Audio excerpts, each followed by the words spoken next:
You know, when Arsenal drew 2-2 at Liverpool last weekend, there was a lot of debate. Is that a good point or a bad point? A point gained or 2 points dropped? This weekend at West Ham, there'll be no debate whatsoever. It's a bad point and it's 2 points dropped. And it feels like a significant moment in the title race. And one of the first big moments in the title race that's gone in Man City's favour. Probably the last one was, of course, when they beat us at the Emirates. That felt like a big swing in their direction. And then, since then, Arsenal have come back and regained some composure, regained some control. This feels like another step towards them potentially winning it. Certainly gives them some momentum, and the way they're playing, they don't need any help whatsoever. Arsenal are playing pretty well too in the first half hour of games. The nature of this loss, called it a loss, it feels like a loss. These lost points, shall we say, having been 2 goals ahead for the second time in successive games. I think it's the first time in Premier League history we've ever done that.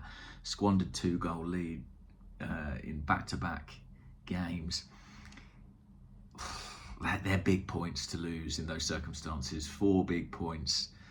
You know, for a long time I feared we might get to the end of the season and be talking about the Brentford goal, the VAR goal, was kind of the defining moment, and it might dominate the narrative. I think if Arsenal don't win it, which they still can, I don't wish to sort of preclude that entirely. I'm just sort of speaking with my gut feeling right now. If Arsenal don't win it, I think we'll look back on these 2 games and think, from that position of authority, control, 2-0 up, should Arsenal really have been 4 points better off than they ultimately ended the season? Stunning, really, that Arsenal didn't win this match, given how they started it. Fantastic goal for Jesus, brilliant team goal, some poor West Ham defending, and another nice move. Odegaard makes it 2-0, and Arsenal in complete control. You know, it looks like we're coasting. In fact, I think we kind of were coasting. There was one moment where Ramsdale passed it out to Partey, and 2 West Ham players just didn't press him, and he was able to turn, dribble up the pitch. It was shocking defensive stuff from West Ham. Or maybe it was genius. I mean, I'm joking, but maybe they were lulling him into a false sense of security, because the next time he tried it, Declan Rice was on him. Gabriel dives in, penalty is given. And Gabriel tries to withdraw his leg, but ultimately has thrown his body in the way. Once you've committed there, I think, you've given the referee a decision to make, and once he makes it, it's not going to be overturned. We just gifted West Ham a lifeline into the game, which did not look like coming. And this is not Liverpool away. This is West Ham away. They've not been good this season. It was silent, pin drop silent in that stadium. People talk about moments. There was a lot of rubbish, I thought, talked last week about Xhaka and Trent Alexander-Arnold. Personally, I don't think that had any impact on the result whatsoever. And this is not to dig this player out necessarily, but if you want to look at a moment, look at that moment where Arsenal have possession of the ball, are sloppy, careless, and it gives West Ham a route back into the game. They then had the better of it, probably for the remainder of the match, really. I mean, Arsenal didn't create a great deal after that point. There was one chance for Jesus, there was the penalty, which we'll come to. So we get to half time and you're thinking, right, 2-1 up, can we learn the lessons of Anfield, kick on, be proactive, win this game? And to be fair, we started the half with more intent. And we win the penalty. Bit of fortune. That's my dog snoring, by the way. She's seen enough. Bit of fortune about how it came about. Handball, very close to him, but, we'll take it. I was never confident. Maybe it's just the sort of anxious Arsenal fan in me, but I never felt we'd score that penalty. And when Jesus had the ball in his hand, which was kind of a dummy, I was quite happy. I was like, I think he scored the last one. If he wants to take it, great. But it was all just a ruse to give it to Saka. And unfortunately, his penalty was really poor. And that's a huge moment. To go 3-1 up. If Arsenal got the next goal in that game, I think they're home and dry, to be honest. I think they kill it. To not score the penalty gave West Ham another big lift, and then 120 seconds later, they've got a goal at the other end, more sloppy defending, and it's 2-2. And The one saving grace was that, unlike at Anfield, there was a long time to play for Arsenal to get back into it, but they never really threatened. And I would look at the substitutions. I would say we got worse as the game wore on. I mean, I guess that's kind of inevitable. Your best players are usually in the starting 11, but Jesus coming off, I think if he had 90 minutes in him, we needed him to do it today. Even Odegaard coming off in the final 5 minutes, I was like, not sure about that.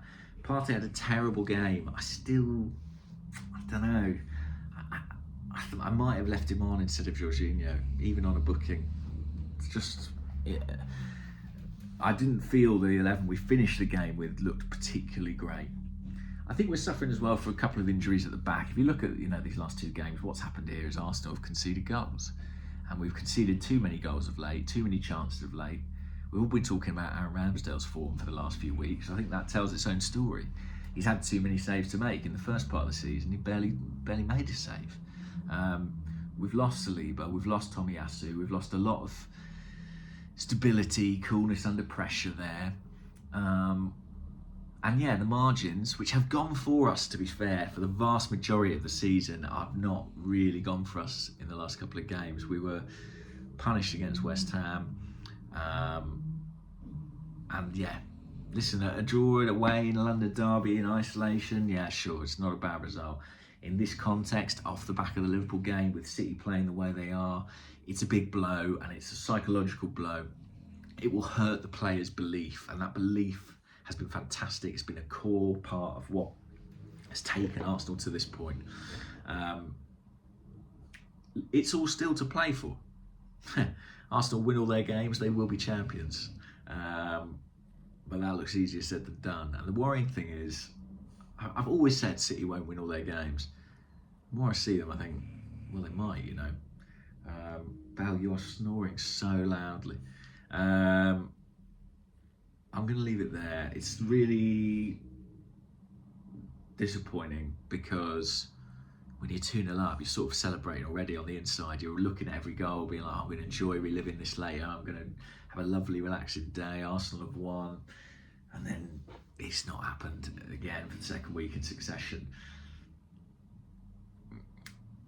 Imagine if Arsenal had gone to Liverpool, gone to West Ham and won, how big that would be at this point. The sense of comfort you would have. Arsenal don't have any of that right now.